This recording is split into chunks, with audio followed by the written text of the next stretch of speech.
اس موضوع پہ بیان کریں گے کہ جب بندہ رب سے معافی مانگتا ہے نا، اللہ کریم اس بندے کو دیکھ کر مسکراتا ہے نا. جملہ کتنا پیارا ہے.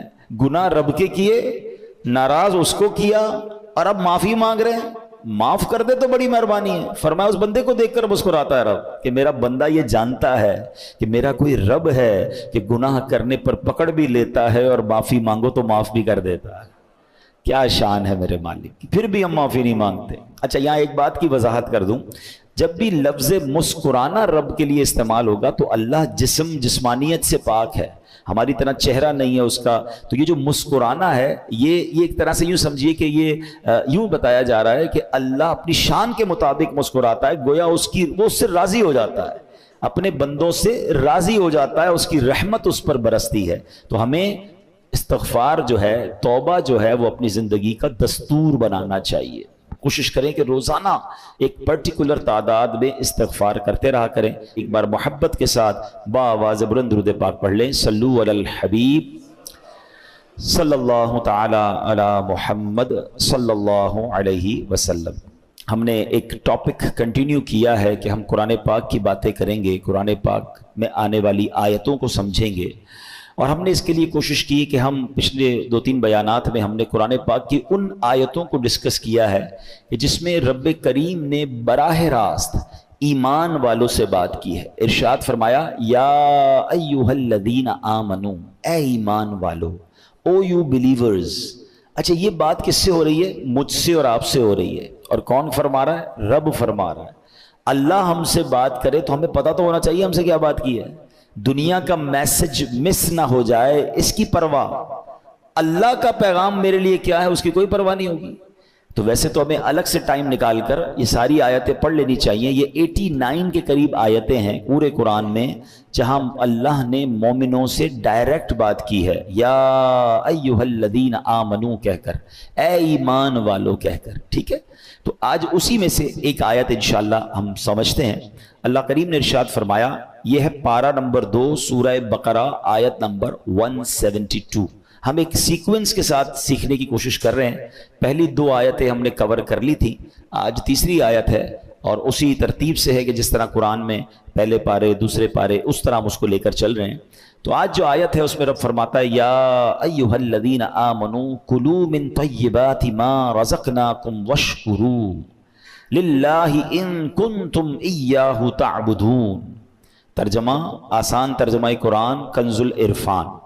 اے ایمان والو، ہماری دی ہوئی ستھری چیزیں کھاؤ اور اللہ کا شکر ادا کرو اگر تم اسی کی عبادت کرتے ہو.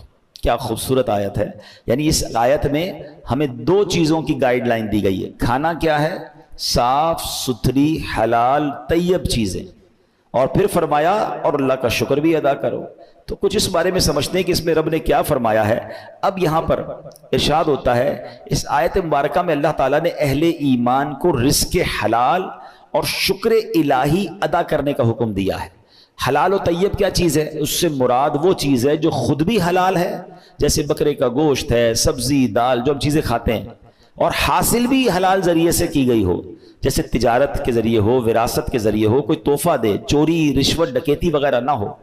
اب یہاں ایک بات یاد آ گئی، سوشل میڈیا پہ ایک پوسٹ کچھ عرصہ پہلے دیکھی کہ ایک بندہ کہتا ہے بیرون ملک میں وہ کوئی گوشت بیچنے والا تھا یا کوئی کھانے کے سامان بیچنے والا تھا.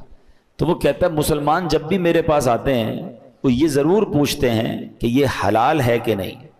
ٹھیک ہے، تو میرا سوال یہ ہے کہ کیا صرف حلال ذبیحہ گوشت کھانا ہی ضروری ہے، یا جس پیسے سے حلال گوشت خرید رہے ہیں وہ پیسہ بھی حلال ہونا چاہیے؟ رشوت سے کما کر، جھوٹ سے کما کر، دھوکے سے کما کر، ڈکیتی اور چوری سے کما کر، اغوا برائے تاوان کر کے اس کا رینسم، اس کا کڈنیپ کے پیسے لے کر اب میں ڈھونڈنے نکلا ہوں کہ مجھے ان پیسوں سے حلال گوشت چاہیے. تو یقیناً گوشت بھی حلال ڈھونڈنا ہے، کھانا بھی حلال ڈھونڈنا ہے، مگر وہ کھانا بھی حلال پیسوں سے ہے. ہم ایک سائیڈ پر تو بڑے مضبوط ہوتے ہیں، معاذ اللہ کسی بھی مسلمان کو کہہ دیں، اب پتہ نہیں کوئی بالکل ہی ایمان سے خالی ہو جائے تو الگ بات ہے، ورنہ کتنا ہی بڑا گناہ گار ہو اس کو کہیں بھائی سور کا گوشت کھلاؤں گا آپ کو، وہ کیا کہے گا؟ نہیں بھائی ہم مسلمان نہیں کھاتے. بہت اچھی بات ہے، ہمارا ایمان اسٹرانگ ہونا چاہیے. کسی بھی ناجائز اور حرام گوشت کو نارملی مسلمان پتہ چل جائے پھر نہیں کھاتے. بہرحال آج کل تو یہ بھی بڑا معاملہ ہے, بولنے کو جی بھی نہیں چاہ رہا کہ یہ بھی احتیاط اب ختم ہوتی جا رہی ہے, خاص طور پہ جو انٹرنیشنل ٹریولرز ہیں. پہلے تو احتیاط کرتے تھے, اب آہستہ آہستہ دیکھ رہے ہیں بس ٹھیک ہے یار چلتا ہے, تھوڑا سا پوچھ لیا, حلال لکھا ہوا ہے نا. اب آپ کو کیا بتائیں کہ حلال تو تھیلیوں پہ چھپا ہوا ہوتا ہے, اس پہ کچھ بھی بھر دیں آپ. کئی چیزیں ایسی ہیں جس میں حلال لکھا ہوا ہوتا ہے, جس میں حلال لکھنے کی ضرورت ہی نہیں ہے. اب پانی کی بوتل پر حلال لکھا ہوا ہے, چپس کے پیکٹ پہ حلال لکھا ہوا ہے, بسکٹ کے پیکٹ پہ حلال یعنی آپ ذبیحہ والی چیز پر حلال لکھیں. اب تو کیونکہ کچھ جگہوں پر انٹرنیشنل قانون بن گیا ہے کہ حلال کی سٹیمپ ہوگی تو ہمارے ملک میں آ سکے گا, تو ہر چیز پر حلال لکھ دیا. لیکن اس حلال کے پیچھے وہ حلال ہے کہ نہیں, تھوڑی بہت معلومات تو ہونی چاہیے, تھوڑی بہت تو فکر ہونی چاہیے. کئی ملکوں میں حلال کہہ کر بھی حرام بیچا جا رہا ہوتا ہے, لیکن لوگوں کو فکر نہیں ہے, بس ٹھیک ہے بھوک لگی کھانا کھا لیا. حالانکہ ان کے لیے مشورہ یہ ہے کہ کسی بھی ملک میں جا کر آپ پر مرغی اور یہ گوشت کھانا واجب نہیں ہے. آپ سبزی کھا سکتے ہیں, اللہ نے ہمارے لیے ایک ایسی خوراک رکھی ہے جس کا حلال حرام کا مسئلہ نہیں ہے, ٹھیک ہے نا. آپ جناب اس میں فش کھا سکتے ہیں, لیکن بس شوق بھی بہت ہے اور فکر بھی نہیں کرنی ہے. لیکن قرآن کیا کہتا ہے, اے ایمان والو رزق حلال کھانا ہے, صاف ستھری چیزیں کھانی ہے, حلال طیب رزق کھانا ہے. تو بہرحال یہ بات ہمیں سمجھ آئی, اور رزق حلال کس قدر برکت والا کھانا ہے, اور حرام کھانا جو ہے وہ عذاب الہی کو دعوت دیتا ہے, چاہے وہ حرام روزی سے کھایا ہے یا حرام گوشت یا حرام چیز کھائی ہے, شراب پی ہے یا معاذ اللہ وہ گوشت کھایا جو ذبیحہ نہیں ہے, تو اس کی کتنا برا کام ہے. اب ذرا قرآن مجید فرقان حمید میں ایک اور جگہ رب ارشاد فرماتا ہے, یا ایھا الناس کلوا مما فی الارض حلالا طیبا ولا تتبعوا خطوات الشیطان انہ لکم عدو مبین. قرآن کہتا ہے اے لوگوں جو کچھ زمین میں حلال پاکیزہ ہے اس میں سے کھاؤ, اور شیطان کے راستوں پر نہ چلو, بے شک وہ تمہارا کھلا دشمن ہے. تو یہ بار بار قرآن کہہ رہا ہے حلال کھانا ہے, حلال کھانا ہے. حرام کھانا یہ ساری روحانیت کو برباد کر دیتا ہے. یاد رکھیے, جس کے پیٹ میں حرام کا لقمہ جائے نا, اس کی دعائیں قبول نہیں ہوتی, اس کی عبادتیں قبول نہیں ہوتی. لیکن لوگوں کو یہ فکر ہی نہیں ہے. اچھا میں دوبارہ وہی بات کروں گا, میرے سامنے جو آڈینس ہے 99.99% لوگ حرام کھانا نہیں کھاتے. کون سا حرام؟ جو پکنے میں حرام ہے یا گوشت حرام ہے. مگر کیا اتنی احتیاط میں اس روزی کمانے میں کر رہا ہوں کہ جس روزی سے, جس پیسے سے میں وہ کھانا خرید رہا ہوں, میں خرید تو حلال بکرے کا گوشت رہا ہوں, میں خرید تو حلال سبزی رہا ہوں, میں خرید تو حلال چکن رہا ہوں, مگر جن پیسوں سے خرید رہا ہوں وہ بھی حلال ہونے چاہیے نا, ورنہ تو کھانا پھر حرام ہو گیا, روزی پھر حرام ہو گئی. ہم جتنا کانشیس, اگر آپ کو کوئی کہے کہ آپ کے محلے میں ایک غیر مسلم ہے جو چکن بیچ رہا ہے, آپ نہیں لیں گے اس سے.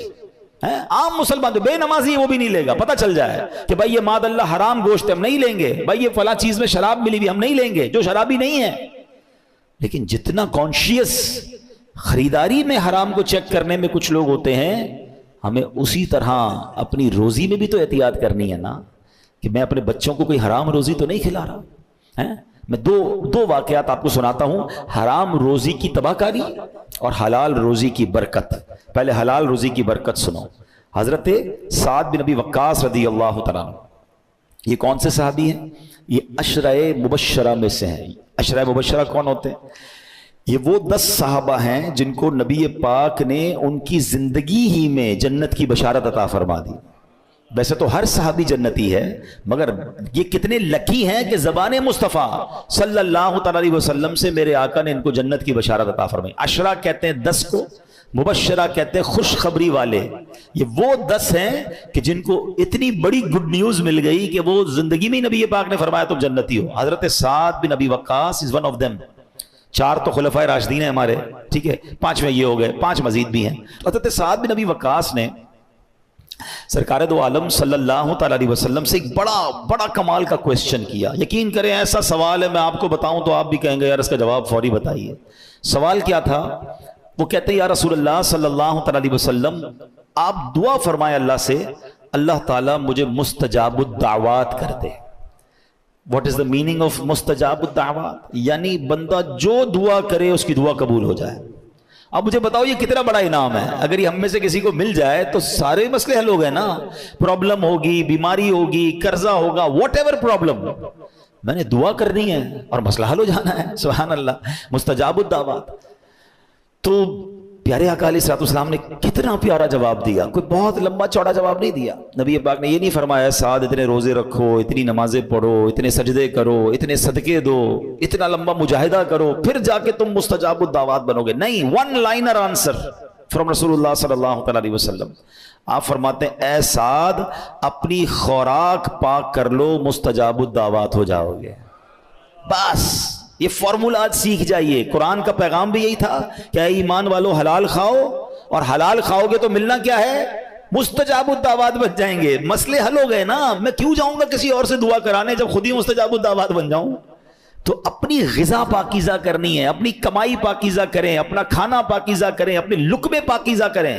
اور آگے نبی پاک فرماتے ہیں اس ذات کی قسم جس کے دستے قدرت میں محمد مصطفیٰ صلی اللہ تعالی علیہ وسلم کی جان ہے، آدمی اپنے پیٹ میں حرام کا لقمہ ڈالتا ہے تو 40 دن تک اس کا کوئی عمل قبول نہیں کیا جاتا. اور جس بندے کا گوشت سود اور حرام خوری سے ہوگا اس کے لیے آگ زیادہ بہتر ہے. اب ذرا سوچئے وہ لوگ جو اپنے بچوں کو حرام کھلاتے ہیں، آپ ان کی نشو نما حرام پیسوں سے کر رہے ہیں. حدیث میں کیا فرمایا؟ جو گوشت اگائی سود سے ہے، حرام سے ہے، وہ آگ کے لیے بہتر ہے، یعنی وہ آگ میں جل جلانے کے لیے بہتر ہے. ہم نہیں سوچتے، ہم کہتے ہیں بچوں کے لیے کر رہا ہوں، اپنے لیے نہیں کر رہا جناب، بچوں کے مستقبل لیے کر رہا ہوں. آپ بچوں کو برباد کر رہے ہیں. جو حرام کما کر کہتے ہیں میں بچوں کا مستقبل روشن کر رہا ہوں، میں اس لیے سود لیتا ہوں، میں اس لیے رشوت لیتا ہوں کہ یار بچوں کا کچھ بن جائے، آپ بے وقوفی کر رہے ہیں. اللہ پاک مالک ہے، قادر ہے، وہ تھوڑے پیسے میں بھی برکت ڈال سکتا ہے، اور حلال میں ویسے ہی برکت رکھی ہے اس نے. میں جنازہ پڑھا کے آ رہا ہوں، میرے پھوپھا جان کا انتقال ہوا، آپ دعا کریں اللہ پاک ان کی مغفرت فرمائے. مگر میں جنازے میں بھی ایک بات کہہ کر آیا. میں نے کہا میرے پھوپھا جان آج جا رہے ہیں، میں جانتا ہوں اللہ نے ان کو بہت نوازا ہے، مگر وہ قبر میں 1 روپیہ بھی لے کر نہیں جا رہے ہیں. ان کے کفن میں کوئی جیب نہیں تھا. جس قبر میں آج وہ جائیں گے کوئی تجوری نہیں ہوگی، سارے پیسے ساری پراپرٹیاں سب پیچھے چھوڑ گئے. اور ہم آپ بھی یہی کریں گے نا. ہے کوئی جو لے کر جائے گا اپنا پراپرٹی، بینک بیلنس؟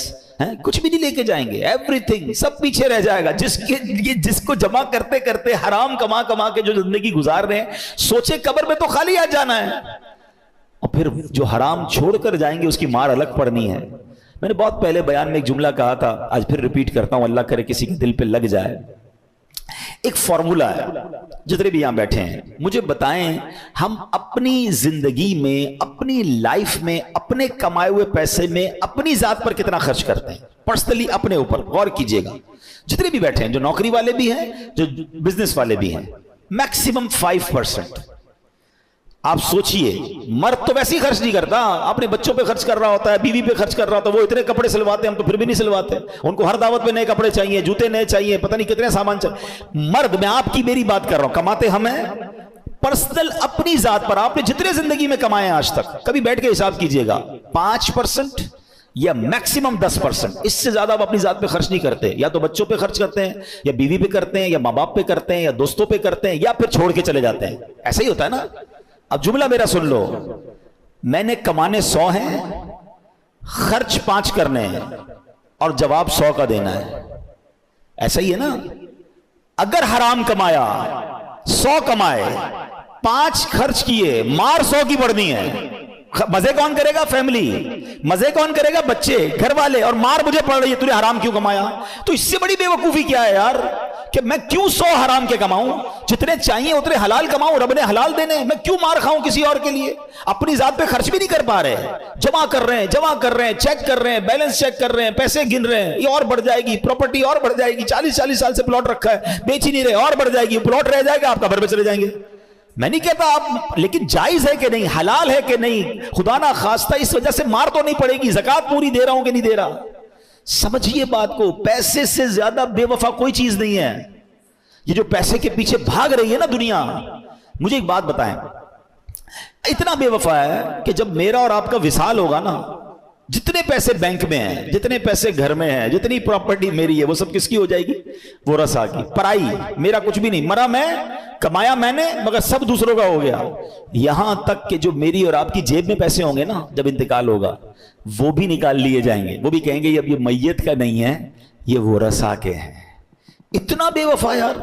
میرے ساتھ 1 روپیہ بھی نہیں جائے گا، اور میں اسی پیسے کے لیے بھاگی جا رہا ہوں. آپ کو بتاؤں شرعی مسئلہ یہ ہے کہ اگر کسی بندے کا وصال ہو جائے، بے شک وہ کروڑوں روپے چھوڑ کے مرے، اب اگر اس بندے کے ایصال ثواب کے لیے کوئی نیکی کا کام کرنا ہے نا، تو وہ بھی اس کے پیسوں سے نہیں کر سکتے جب تک اس کے وارثوں سے نہ پوچھیں۔ پیسہ میرا کمایا میں نے، میں مر گیا، میرے ہی ثواب کے لیے میرا پیسہ خرچ نہیں ہو سکتا جب تک میرے وارث نہ اجازت دیں گے۔ اتنا بے وفا ہے یہ پیسہ۔ تو عقل کیا کہتی ہے کہ اسی پیسے کو حلال سے کماؤں اور اپنی زندگی میں ہی اپنے پیسے کو ایسی جگہ خرچ کر کے جاؤں کہ میں قبر میں جاؤں تو مجھے قیامت تک ثواب ملتا رہے۔ عقل مندی یہ ہے۔ پلان کیجئے اپنے مرنے کا۔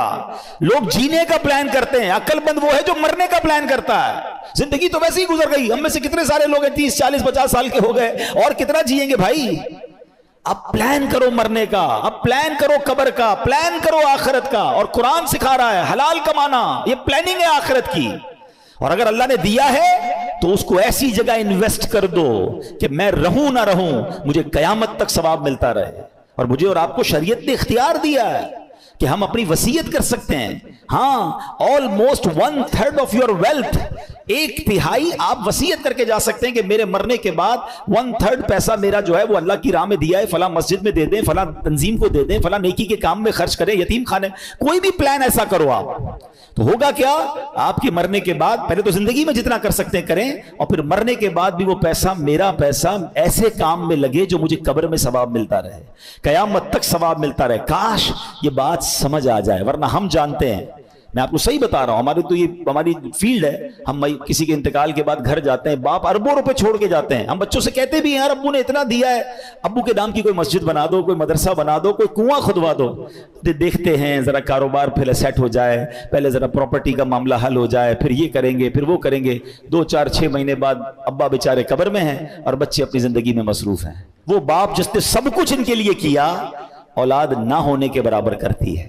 خوش نصیب ہے وہ اولاد جو ماں باپ کی فکر کرنی چاہیے، لیکن جو نہیں کرتے تو ان ماں باپ کو عقل ہونی چاہیے کہ میری اولاد آج دین کی طرف نہیں ہے، نمازیں نہیں پڑھ رہی، میرے مرنے کے بعد کیا کرے گی؟ میں خود کر جاؤں نا اپنے لیے، اپنی فکر خود کیجئے۔ تو بہرحال میرے پیارے اسلامی بھائیو، حرام روزی سے بچنا ہے۔ میں نے حلال کی فضیلت بتائی کہ مستجاب الدعوات بننے کا فارمولہ نبی پاک نے کیا فرمایا کہ اے سعد اپنی غذا پاکیزہ کر لو تو مستجاب الدعوات ہو جاؤ گے۔ اگر آپ بھی چاہتے ہیں نا آپ کی دعائیں قبول ہوں، کئی لوگ کہتے ہیں، ملتے بھی ہیں، حضرت دعا قبول نہیں ہوتی، جس کو کعبے کے سامنے بھی دعا کی ہم نے، مدینے میں بھی دعا کی، فلاں جگہ بھی دعا کرائی، دعا قبول نہیں ہوتی۔ چیک کیجئے روزی حلال ہے یا حرام ہے۔ ایک اور واقعہ سناتا ہوں۔ حضرت موسیٰ علیہ نبینا علیہ الصلوۃ والسلام نے ایک بار ایک شخص کو دیکھا، وہ بڑا رو رہا تھا، یا اللہ یا اللہ یا اللہ میری دعا قبول کر لے۔ اچھا، حضرت موسیٰ تو کلیم اللہ ہے نا، آپ تو اللہ سے بات کرتے تھے، آپ نے اللہ سے عرض کی مولا یہ بندہ اتنا رو رہا ہے، اس کی دعا قبول کر لے۔ تو اللہ نے فرمایا اے موسیٰ یہ اتنا روئے کہ روتے روتے مر جائے، اے موسیٰ یہ اتنے ہاتھ اٹھائے کہ اس کے ہاتھ آسمان کو چھو جائیں، اے موسیٰ میں نے اس کی دعا قبول نہیں کرنی ہے۔ حضرت موسیٰ ریکویسٹ کر رہے ہیں اور جواب کیا آ رہا ہے؟ یہ روتے روتے مر جائے، ہاتھ آسمان تک بلند کر لے، اس کی دعا قبول نہیں کرنی۔ کہ یا اللہ ریزن کیا ہے، وجہ کیا ہے؟ ارشاد فرمایا اے موسیٰ جو یہ پہنتا ہے وہ حرام ہے، جو وہ کھاتا ہے وہ حرام ہے، جو کماتا ہے وہ حرام ہے۔ تو کعبے پر جانا، مدینے جانا، مخصوص اور مبارک ایام اور اوقات میں دعا کرنا جبھی قبول ہوگا جب روزی حلال ہوگی۔ ہم اس فارمولے کو بھول رہے ہیں۔ ہمیں یہ یقین کرنا ہوگا کہ میرا رب حلال روزی میں برکت ڈالنے پر قادر ہے۔ ہمیں یہ اطمینان لانا ہوگا۔ ہم سمجھتے یار حرام نہیں کماؤں گا تو پیچھے رہ جاؤں گا، سب آگے بڑھ گئے میں پیچھے رہ گیا، میرا بنگلہ کیسے بنے گا؟ ارے بھائی بنگلہ بنا ہوا ہے مگر سکون نہیں ہے، تو کیا کرنا ہے اس بنگلے کا؟ ہم جانتے ہیں اس کروڑ اربوں پتی کو پیسے بہت ہے، کھانا نہیں کھا سکتے ہیں، ڈاکٹروں نے منع کر دیا ہے، وہ اپنا واش روم نہیں کر سکتے، تو کیا پیسہ ہی سب کچھ ہے؟ آپ کو اللہ نے پیسہ نہیں دیا، صحت دی ہے۔ خدا کی قسم اب تو دنیا کے بھر کے لوگ کہتے ہیں کہ صحت سے بڑھ کر ویلتھ ہی کوئی نہیں ہے۔ آپ کا ذہنی سکون، پیس آف مائنڈ، یہ سب سے بڑی دولت ہے۔ ہم کہتے نہیں پیسہ چاہیے، حرام سے آ جائے، کسی طرح آ جائے۔ کئی پیسے کمانے، حرام کمانے والوں کو دیکھا رات سوتے نہیں ہیں، ان کو ٹیبلٹ کے بغیر نیند نہیں آتی، ڈپریشن الگ چل رہا ہے ان کا۔ ارے کیا کرنے ایسے پیسے کو؟ آپ سکون کی نیند سوتے ہو، اس سے اچھی کون سی نعمت ہے؟ ہم نے اپنی زندگی کے فارمولے الگ بنا لیے, ہماری نظر میں ویلتھ اور ہے. اب تو یہ تو حدیثوں سے ہم نے سیکھا نا. اب تو یہ موٹیویشنل اسپیکر کہہ لیں یا جناب بڑے بڑے جس کو ریسرچ کرنے والے کہتے ہیں ویلتھ ہے ہی 5 قسم کی. صرف پیسہ ویلتھ ہے ہی نہیں, صحت ویلتھ ہے, پیس آف مائنڈ ہے ویلتھ ہے, آپ کی اچھی فیملی آپ کا ویلتھ ہے, ریلیشن شپ آپ کا ویلتھ ہے, آپ کے ساتھ دوست ہی کوئی نہیں ہے, آپ چھپتے پھر رہے حرام کما کر, آپ پولیس آپ کو الگ ڈھونڈ رہی ہے, ٹیکس والے الگ ڈھونڈ رہے ہیں, آپ الگ ٹینشن میں ہیں. کس کام کا یہ پیسہ؟ میں اپنے بچوں کے ساتھ ہوں, اپنی فیملی کے ساتھ ہوں. کئی اربوں پتی لوگ ہیں جو اپنے وطن میں نہیں آ سکتے, اپنے محلے میں نہیں جا سکتے, اپنے آفس پہ نہیں بیٹھ سکتے. کیا کرنا ہے اس پیسے کو؟ ہم نے پتہ نہیں کون سے فارمولے بنا لیے کہ یار سکون نہیں ہے. سکون اصل میں آپ دور ہیں اس لیے آپ کو پتہ نہیں ہے. جو لوگ کنیکٹڈ ہیں ان سے پوچھیں کہ مالداروں کے غم اور ہیں, غریبوں کے غم اور ہیں. یہ جو بندہ سمجھتا ہے یار میں دکھی ہوں باقی سارے سکھی ہیں, ایسا نہیں ہے. تو ہمیشہ یاد رکھیں حلال میں برکت ہے, حلال کمانا ہے. اچھا تھوڑا بھی ملا اور رب راضی ہو گیا. ایک روایت سنا دیتا ہوں, چلیں بیان کے آخر میں.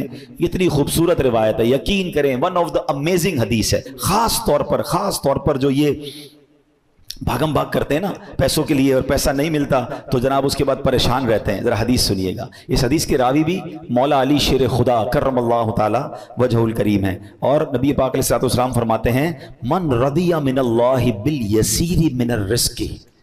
کیا فرماتے ہیں؟ جو اللہ کے دیے ہوئے تھوڑے رزق پر راضی ہو جائے گا.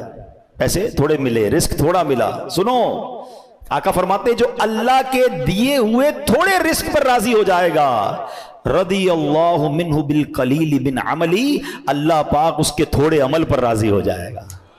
اللہ اکبر. اس کو انجوائے, اگر اس کو سمجھ گئے نا آپ, اس کی ایسنس کو سمجھ گئے, اے غریبوں تمہیں مبارک ہو. مگر راضی رہنا ہے, یہ نہیں کہ غربت بھی ہے اور شکوے بھی ہیں, غربت بھی ہے اور کمپلین بھی ہے. نہیں, پیسے تھوڑے آ رہے ہیں مگر بندہ دل سے راضی ہے. مگر انعام کیا ہے؟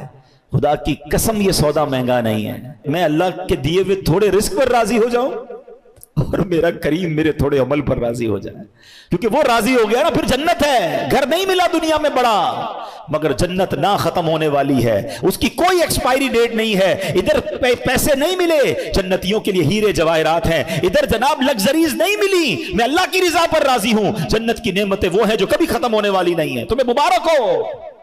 اور جو جناب اب اس کا ذرا مفہوم مخالف بھی تو سمجھو نا, کہ جس کو اللہ نے زیادہ دیا ہے, سوچو کیا فرمایا, جو اللہ کے تھوڑے رزق پر راضی ہو جائے اللہ اس کے تھوڑے عمل پر راضی ہو جاتا ہے. تو جس کو اللہ نے زیادہ دیا اور قیامت کے دن عمل زیادہ مانگا تو پھر ہمارا کیا بنے گا؟ ہے ہمارے پاس جواب؟ عمل ہے ہمارا زیادہ, بلکہ ادھر تو معاملہ اور الٹا ہے. غریب آدمی زیادہ نیکیاں کر رہا ہے نارملی, اور امیر آدمی جس کو اللہ نے بہت نوازا وہ اور نیکیوں سے دور ہو گیا. ہونا کیا چاہیے تھا کہ جتنا اللہ عطا فرماتا اتنا میں اور عبادت کرتا, اور شکر کرتا, اور سجدے کرتا. ادھر تو معاملہ ہی الٹا ہے. وہ عطائیں بڑھا رہا ہے, ہم خطائیں بڑھا رہے ہیں. جواب نہیں دینا. کاش یہ بات سمجھ آ جائے. تو آج قرآن پاک کی اس آیت کے تحت ہم نے سمجھنا ہے. تو میں وہ آیت دوبارہ پڑھ دیتا ہوں جو آج ہمارے بیان کا ٹاپک تھی, کہ اللہ کریم نے قرآن میں کیا ارشاد فرمایا, یہ ہمیں سمجھنا ہے اور اس پر عمل کرنا ہے. رب کریم فرماتا ہے, یا ایھا الذین آمنوا کلوا من طیبات ما رزقناکم واشکروا للہ ان کنتم ایاہ تعبدون. اے ایمان والو, ہماری دی ہوئی ستھری چیزیں کھاؤ اور اللہ کا شکر ادا کرو اگر تم اسی کی عبادت کرتے ہو. تو حلال روزی پر بات ہوئی, اور پھر قرآن کہتا ہے شکر بھی ادا کرنا ہے, ناشکری نہیں کرنی ہے. اللہ کو ناشکری بہت ناپسند ہے. خود قرآن میں رب فرماتا ہے, لَإِن شَكَرْتُمْ لَأَزِيدَنَّكُمْ, تم میرا شکر ادا کرو میں تمہیں اور عطا کروں گا. تو اگر آپ چاہتے ہیں کہ اور مل جائے تو شکر ادا کریں. ایک بار نبی پاک علیہ الصلوۃ والسلام نے ارشاد فرمایا, قیامت کے دن کہا جائے گا حمد کرنے والے کھڑے ہو جائیں, لوگوں کا ایک گروہ کھڑا ہو جائے گا, ان کے لیے جھنڈا لگایا جائے گا, وہ تمام جنت میں جائیں گے. پوچھا گیا یا رسول اللہ حمد کرنے والے کون ہیں؟ آپ نے فرمایا جو لوگ ہر حال میں اللہ کا شکر ادا کرتے ہیں. ہاں, ایسے آسانی سے وہ جنت میں جائیں گے. تو شکر ادا کریں, نا شکری نہ کریں. زبان سے شکر بھی ادا کریں, اپنے اعضاء سے بھی شکر ادا کریں. آخری بات کہہ دیتا ہوں, کچھ لوگ یا اللہ تیرا شکر, یا اللہ تیرا شکر, الحمدللہ الحمدللہ کہتے نظر آتے ہیں. بہت اچھی بات ہے, مگر یاد رکھیے صرف زبان کا شکر نہیں ہے. آنکھ کا شکر یہ ہے کہ آنکھ حرام نہ دیکھے, زبان کا شکر یہ ہے کہ زبان حرام نہ بولے، اپنے ہاتھوں کا شکر یہ ہے کہ یہ ہاتھ حرام کاموں کی طرف نہ بڑھے. اللہ نے ہاتھ دیے نا، جس رب نے دیے اسی کی نافرمانی میں ہمارے ہاتھ چلیں گے، زبان چلے گی، آنکھیں چلیں گے، کان چلیں گے؟ نہیں، پوری باڈی کا شکر ادا کریں نا کہ یا اللہ تیری مہربانی، تو نے مجھے نعمتیں دی ہیں، اب ان نعمتوں کو تیری نافرمانی میں خرچ نہیں کروں گا. اللہ پاک آپ کو اور مجھے اپنے شکر گزار بندوں میں بنا دے. ناشکری سے ہم سب کو محفوظ فرمائے. اس ناشکری کو صرف اس طرح سمجھ لیجئے کہ آپ کا کوئی بیٹا ہو، آپ کا کوئی دوست ہو، آپ کا کوئی ملازم ہو، اور وہ آپ کو بار بار کہے کہ صاحب آپ کی بڑی مہربانی، ابو آپ کا بہت شکریہ، آپ بہت اچھے ہیں. یہ تو زبان کا شکر ہو گیا. اور آپ اپنے بیٹے کو کہیں بیٹا ذرا یہ کام کرو، کہ یہ کام میں نہیں کروں گا آپ کا، مگر آپ کا بہت شکریہ. بیٹا ادھر مت جانا، ابو جاؤں گا تو ادھر، مگر آپ کا بہت شکریہ. بیٹا کل یہ آپ نے میرا کام کر کے دینا ہے، ابو کام نہیں کروں گا، آپ کا بہت شکریہ. تو آپ کیا کہیں گے؟ یہ کیسا شکریہ ہے؟ زبان سے شکریہ کہتا ہے، بات میری کوئی نہیں مانتا. تو ہم اللہ کی بات مان رہے ہیں، شریعت کی بات مان رہے ہیں کہ نہیں مان رہے؟ شکر زبان سے کہہ رہے ہیں. تو مزہ یہ ہے کہ میری زبان بھی شکر کرے، میری باڈی بھی شکر کرے، اللہ کی اطاعت کے ساتھ میں زندگی گزاروں. صلو علی الحبیب.